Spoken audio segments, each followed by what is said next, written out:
Okay, so welcome back, dear students.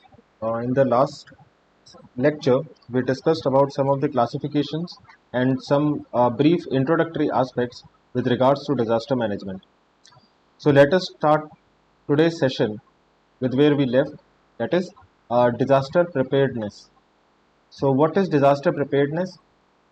It is an ongoing multi-sectoral activity which is an integral part of the national system responsible for developing plans and programs for disaster management, prevention, mitigation, response, rehabilitation, and reconstruction. Now, let us try to understand this definition. The terms which I have mentioned in the last part of this definition, I have already discussed in the previous two lectures.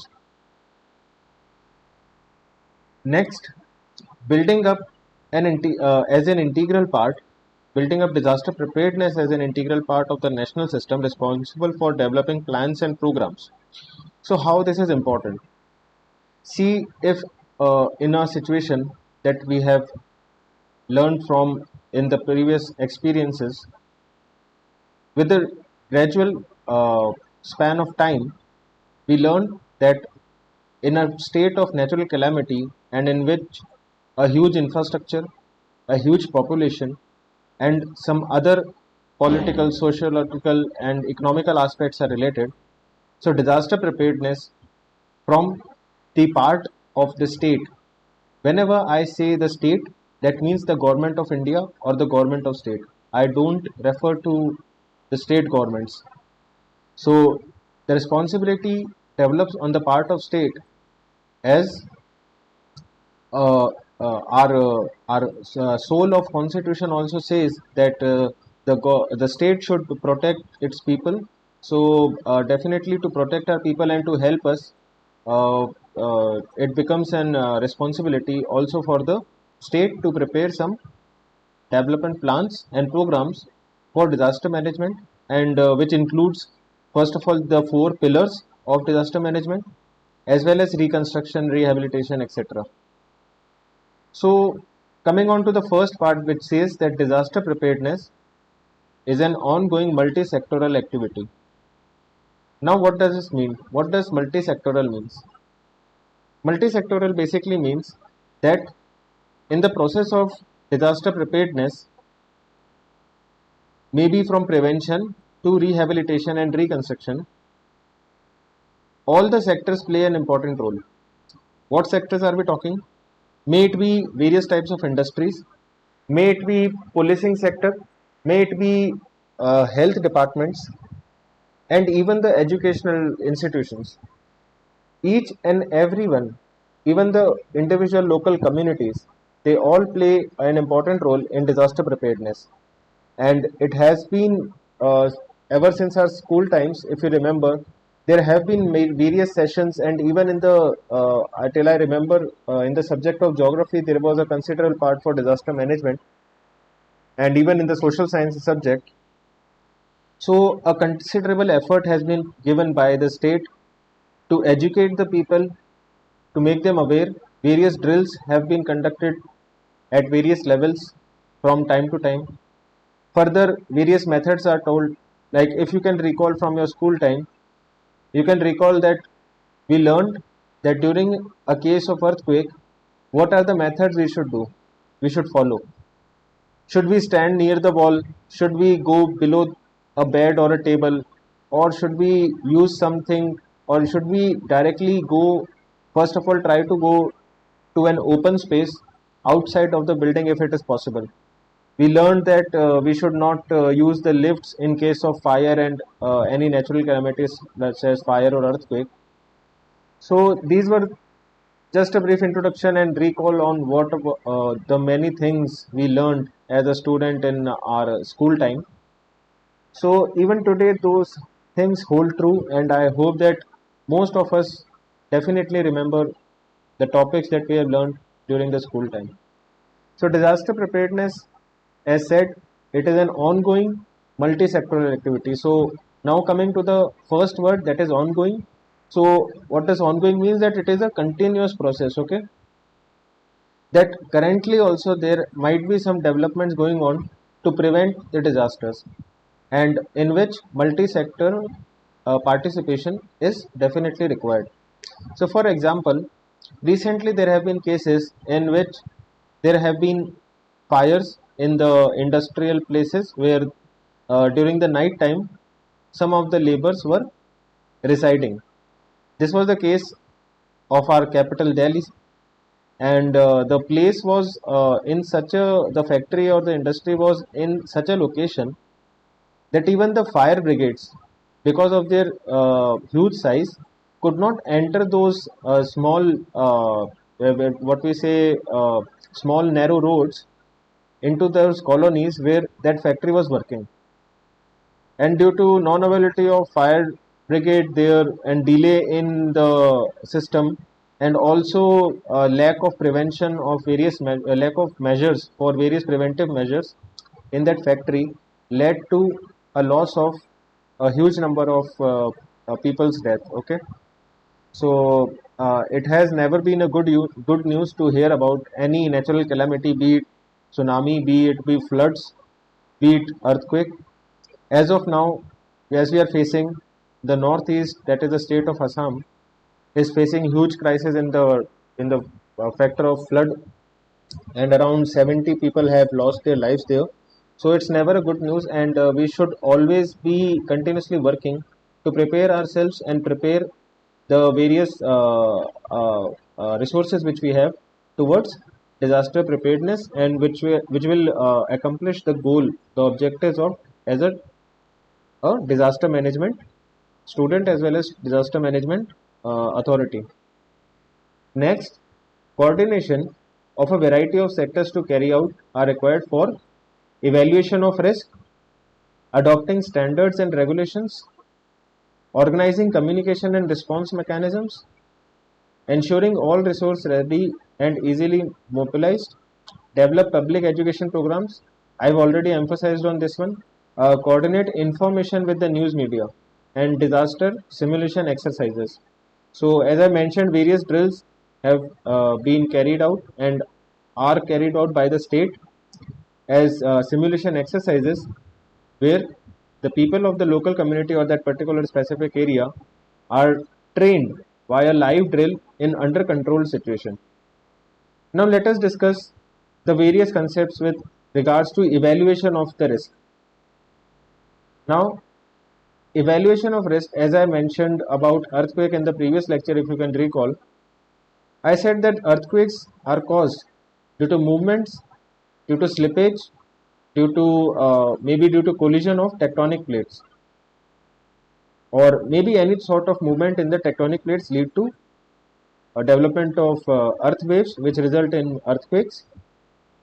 So we need to evaluate various things. We need to evaluate, we do the evaluation of the risk, that what are the potential risks for a particular zone, particular area.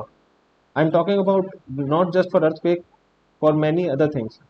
Like if we talk about some man-made disasters like terrorism, so we need to evaluate, and evaluation is mostly based upon the public sentiments as well as past experiences, as well as even the global politics, national politics, and other things. Many of the things they play a role in the man-made disasters such as terrorism.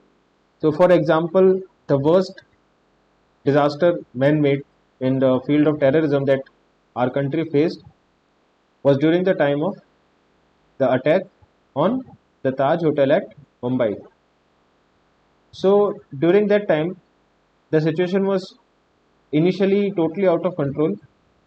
Those terrorists went into the hotel. They somehow managed to get into the city via the sea routes. We all are very much aware about all the proceedings that happened later. But now we learned from that disaster, and now whenever you visit any big hotels, these 5-star, 7-star hotels, now the security checks have enhanced multifolds. They don't let you allow your car in without any checks. They don't allow any other type of any other possibility of risk. So the security concerns have increased over those places. So Evaluation further involves, let us again talk about a very prominent natural disaster, that is earthquake, and also the fires which might occur at any time, at any place.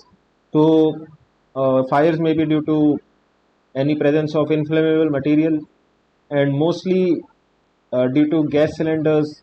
If we talk about residential houses, the fires catch up, and thirdly, due to electrical failures, short circuits.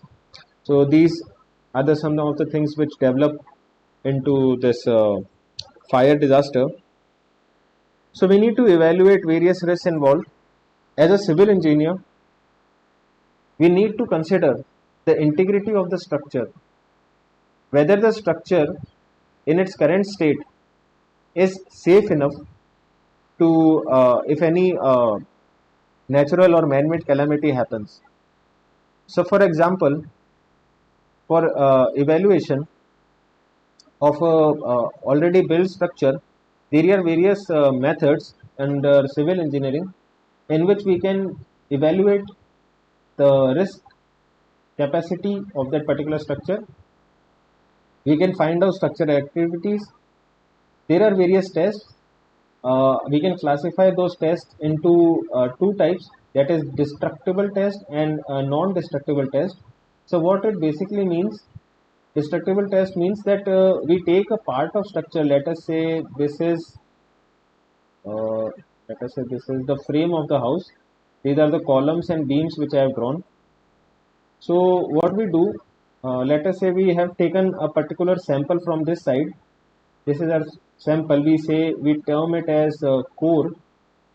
So we take a core and we test it using the various equipments available for compression testing in our labs, and we find what is the structural integrity and structural behavior of this particular section or this particular building as a whole, since it has aged homogeneously. Second type of structural tests are non-destructible tests, in which there is not breakage. We don't take any core outside of this particular structure. We do not take out any material. We have some instruments through which we assess what is the structural strength and integrity of that particular structure. May it be this column, may it be beam, slab, may it be anything. So various instruments are available with us. For example, rebound hammer. For example, ultrasonic tests are available, through which without any distractions we are able to assess the quality of the structure. We are also aware, I know that most of the students here are from mechanical engineering background, but at least we are aware then during the construction process there is use of steel bars that is reinforcement. That is the reason we say reinforced concrete. So even we have instruments under NDT, that is non-destructible testing, through which we can assess that let us say a building was constructed in the year 1990 and presently the year is going on 2020, so 30 years have passed, and as we know that steel undergoes corrosion, and due to corrosion its considerable diameter might reduce. So after the span of 30 years, a considerable amount of diameter of steel or some of the steel might have been lost in the form of rust. So when designed, it considered the safety, but is it safe now? What were the weather conditions through on which it was exposed? What was the quality of construction which was taken by the contractors or the builders of house? So we need to assess all these things. Next, we also need to assess whether this structure is having some good quality now or not. Okay. Next, we have discussed the first one. Next, adopting standards and regulations. Now there is various standards. For example, let me take. I attended a recent course on earthquake, and it was based on earthquake engineering prominently, and also on disaster management, and it was organized by NDMA and one of the NITs. So at their I got to interact with one of the senior officials of disaster management authority of that particular state, and in which he said that many of the buildings which are running currently as commercial buildings were actually designed as a residential building, and that too 20 to 25 years ago. Now they are not in a condition due to the exposure conditions to withhold even the residential things, and but commercial aspects are going on. For example, you must have seen that in the narrow roads of our colonies in the cities, there might be possibility that an entire school is running, entire coaching centers are running in a blocked area. uh, if I talk about the capital city and also the capital city of Rajasthan, there are many various coaching institutes. You might have heard about them, you might have seen them, you might have studied there. So you have seen hundreds of 100, 200, 300 students. They are allowed to sit in a particular hall. Have you seen that particular measures are taken, that what to do in case there is a panic, in case there is an earthquake or a fire? Rarely we see the placement of fire extinguishers. Rarely we see that proper exit mechanisms are developed during in such a public place where huge mobility of students and public is going on. Now consider a mall. Now a mall is designed since a proper standards and regulations have been made and adopted. So standards and regulations include provisions of various fire extinguishers, provisions of risk assessment in terms of earthquake and other things, provision of adopting standards and regulations in terms of assessing that whether if the entire mall or any public place is filled, let it be cinema theater, whether in a particular amount of time the entire hall could be evacuated or not. Okay, so adopting standards and regulations are definitely very important for coordination and disaster preparedness. Next, we have organizing communication and response mechanism. Now let us consider a situation of Bhuj earthquake. So it occurred although more than 15 years back, but it was one of the worst disasters that our country has faced. And why I'm taking that example is because most of us are aware about the proceedings that happened after that.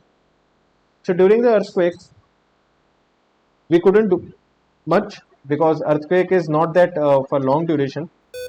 It is a very short spanned activity. But once the earthquake has happened and the damages have been done, what happens? The communication systems and the response mechanisms, mainly the communication systems are lost. How communication systems are lost? Firstly, there might be possibility that even the roads are broken, the telecommunication towers are broken, the phone lines are damaged. So in that particular situation, what should be the mechanism to respond to the needs? We need to identify quickly that whether in the broken structures is there anyone alive.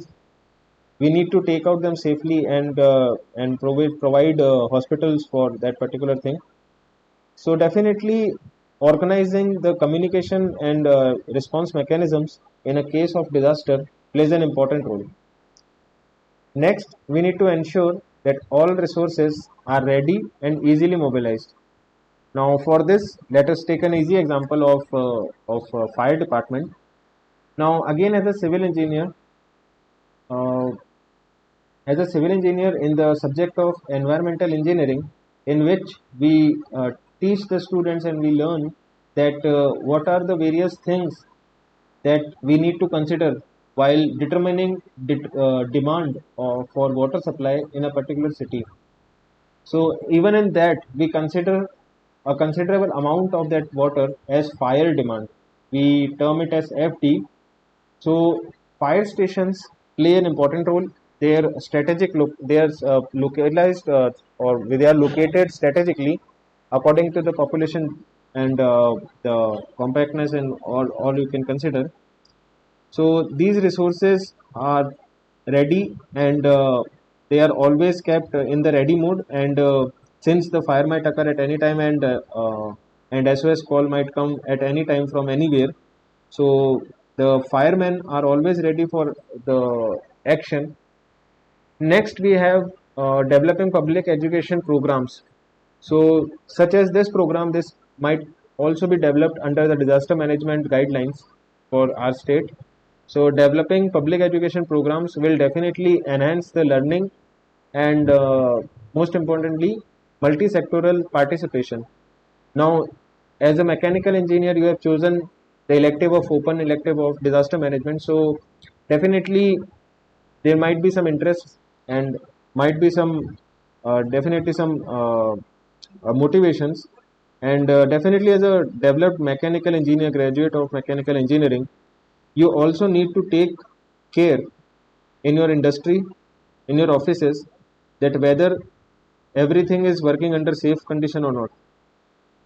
For example, many a times we hear accidents about machines failure, in which due to some or other problem, some accident might occur, and the laborers or the that chain engineers or chain men, they lose their life, or they might lose their part of a body, or might be hand or leg, due to some of the other preventive measures that they have not taken. So definitely assessing the risks involved in that particular industry is important for you also. And once you are aware, you can definitely aware others as well, those who are working below you and above you.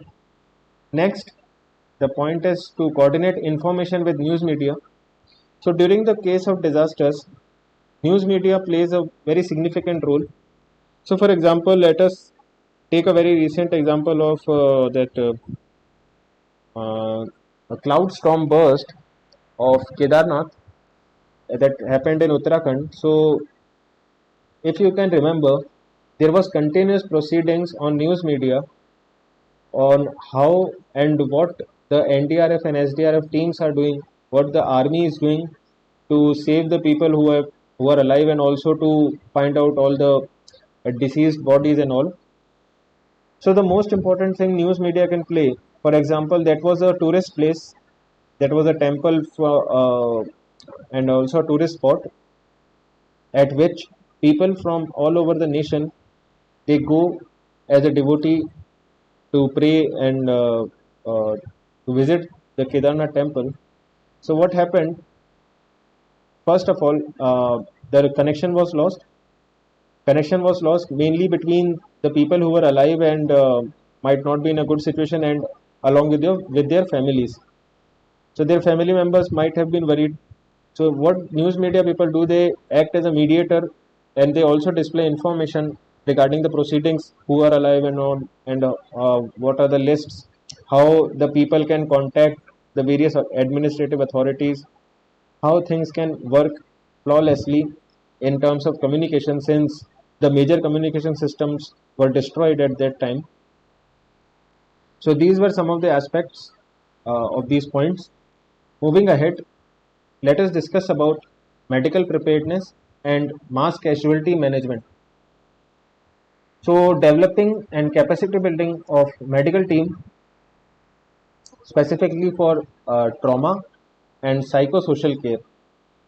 So as this I discussed in the first lecture, I believe, in which I said that post disaster, a lot of people who have even survived the disaster, they go through a huge amount of trauma, or we can say some depressive behavior and all, in which their emotional health gets deteriorated.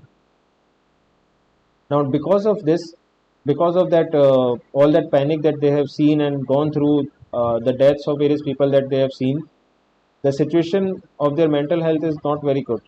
So we need to develop and build capacities in terms of our medical teams, in which we can definitely assess these people who are facing psychosocial needs and also facing traumas post disaster. Next, mass casualty management and triage. So what does this mean? That in case of mass casualties, that is the number of diseased people is huge. So how does state will manage? First of all, as a societal individual, we need to understand that in case one of the members of a family is lost in a particular situation in which he was in a disaster, it may be natural or man-made, so the entire family panics. And in case there is a mass casualty, so there might be possibility. Let us take an example.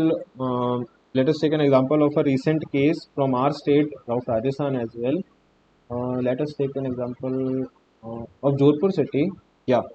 So in Jodhpur city, what happened some a few years back? You might have heard about the fort of Mehrangarh Fort of Jodhpur. So in that there is a particular temple, and that is a temple which is highly worshipped. And during the Navaratri season, a lot of devotees visit there, even in the early mornings. So due to some structural failure and some panic, the panic was created, and a stampede was uh, as a result, stampede was created, and in which around 200 plus people lost their life. So this was a scene of mass casualty, and in terms of mass casualty management, we need to see and we need to firstly see that how do we identify the deceased bodies. Are they in a suitable condition to be delivered to their families? If not, what are the things that we need to do? For the deceased bodies for whom the families were not able to come up, then what we need to do for them. So all these things include uh, definitely require training under mass casualty management programs. So moving on to the next one, we need to determine the casualty handling capacity of all hospitals and formulate appropriate treatment procedures. So as I discussed about the Gujarat Bhuj earthquake, so in that also the casualty was the effect was on the large scale of people, and uh, we are not very much prepared in terms of hospitals. Like let us take an example of a very recent that's coronavirus issue. So what has happened? The number of people who have been affected by coronavirus are increasing at a very high rate, and there was a situation when the hospital beds were full. Surely, it is not possible that we build entire hospitals within a very short span of time, in which and also the rate of affected people are increasing at even a higher rate. So definitely, appropriate measures and procedures for treatment were created, and now, as we can see, home isolation is the first norm that is suggested for corona patients. And firstly, initially they are said that to handle the capacity of all hospitals, we need to give preference who are in a critical situation, and for them ventilators and other things must be supplied, whereas for all those who are not in a critical situation and can handle themselves for initial period at their households, so all these patients, as we know, they have been sent to home isolation system. Next, we have involvement of private hospitals. So again, during this pandemic, we can see that even the private hospitals, uh, there has been a considerable limit on how much fees they can charge, medical fees they can charge for the corona patients. We need to also assess that all these private hospitals are maintaining the standards of quality. So involvement and complete devotion from all these different stakeholders such as public and private hospitals is a must in building up capacities in case of handling the various casualties. Next, we have care centers that can function as medical units. So there are multiple primary health centers, there are care centers, there are small dispensaries even, which have the essential needs to work in case of disaster. So let us visualize a situation of again of Bhuj earthquake.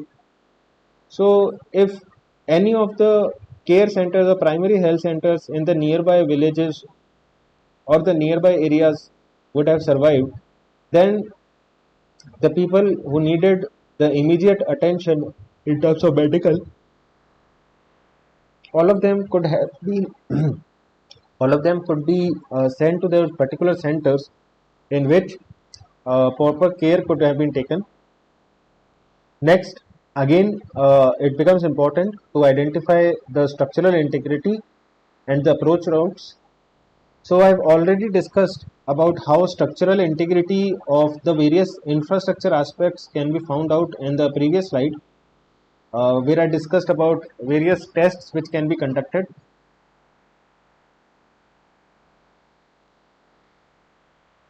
Now, based upon this, try to think a situation. Don't think about the situations that are working currently, prevailing currently. Consider a situation of flood. What are the medical preparedness measures that should be taken in case there is a flood in your city? So, as a disaster management administrator, what will be the measures that you might be taking as a authority for disaster management? So, think about it. Try to visualize the problem. You can discuss with your friends that what all measures should be developed. Now, there might be a similar question even in your university exam, in which it is asked to develop a hypothesis or develop a strategy of medical preparedness and management of disaster, and a particular type of disaster might be given in the problem.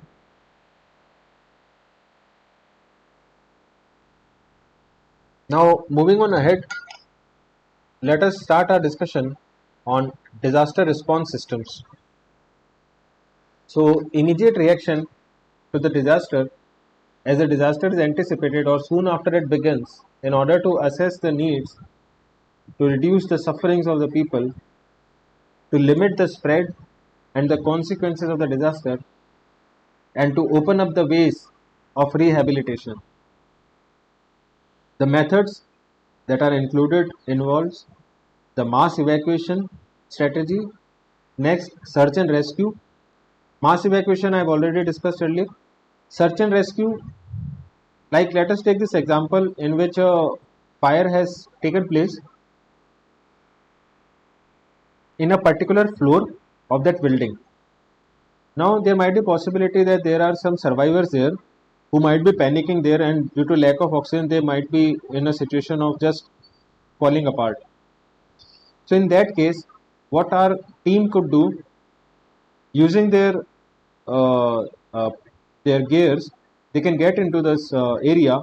First of all, try to one of the teams could try to reduce the intensity of fire. Second team could work as search and rescue and find the people who are still alive and who could be saved. Next, emergency medical services. So, emergency medical services must be well up to date. Hospitals should have vacant beds in such a situation, so that that can be used for emergency services providing to these people. And for that, administrators need to reach out to the nearby hospitals and inform the authorities to arrange the desired needs as per situation. Next, we have securing food and water. So this especially becomes important in case of floods like situation, and the securing food and water, which is drinkable definitely, is very important. Many a times the rural people are not able to secure or store foods in a very good or high quantity for maybe a week or two. So in that case, you might have seen in various situations that army or the teams of national disaster relief forces, they deliver food packets to all these affected people. For example, recently I was seeing a news based on Northeast where floods are prevailing. So the SDRF, that is a state disaster relief force, and NDRF along with various personnel, have been working together, firstly, to search and rescue people to rehabilitate them through a safer location, secondly, to deliver food packets and drinkable water to all these people. Next, maintaining law and order. So, in this, policing plays a very important role. As we know that various mindsets work in our society, and some of them might not be very positive about the happening. So they might find an opportunity to create chaos, to create theft from the people who have deceased or are in a bad situation. They might start looting the various shops or different things. So maintaining law and order in such a situation plays a very important role. So let us again take the example of recent case of COVID-19. So even in this, we all know that during the initial lockdown periods, 1, 2, and 3, and even the fourth one, so maintaining law and order, that none of us we go out into the public and get exposed to COVID. So it was a very critical issue then, and maintaining law and order was the primary concern of the administrators at that time, along with the definitely the priority being given to the health concerns of the COVID positive patients.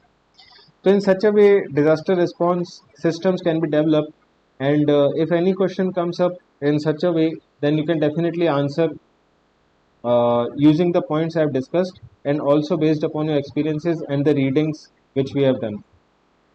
Next, uh, in the next lecture, we'll be discussing about disaster impact and response.